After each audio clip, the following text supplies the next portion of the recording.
Піщана буря ледве не завадила мусульманам здійснити хадж у Мекці. Це священне паломництво, що символізує шлях пророків Ібрагіма і Мухаммада і передує святкуванню Курбан-Байраму.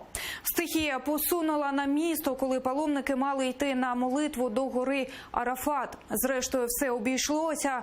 Цьогоріч до Саудівської Аравії з'їхалися кілька мільйонів паломників. Як починали свій хадж?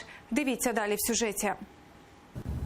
Площа довкола мечеті Масджид Аль-Харам в Меці нагадує величезний мурашник. Кілька мільйонів мусульман з усього світу починають звідси свій хадж. Довкола Кааби, що символізує дім єдиного Бога, мусять обійти 7 разів, читаючи молитви.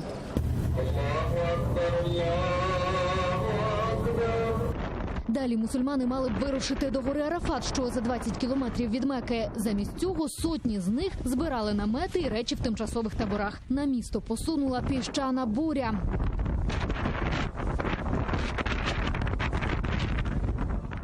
До світанку стихія вщухла. Мусульмани рушили в дорогу.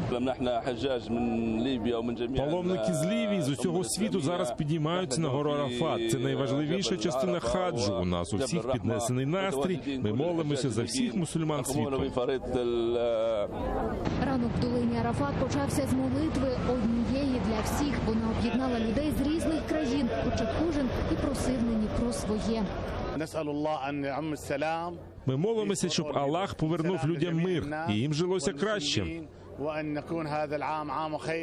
Хадж – це паломництво, що символізує шлях пророків Ібрахіма і Мухаммеда. Саме цього дня, близько 1400 років тому, він виголосив свою останню проповідь, закликаючи до рівності та об'єднання всіх мусульман. Вважається, що кожен з мусульман має здійснити хадж хоча б раз в житті, а молитва на горі Арафат допоможе паломникам позбутися минулих гріхів. Завершиться хадж 24 серпня. Анна Макаренко, Заман, АТР.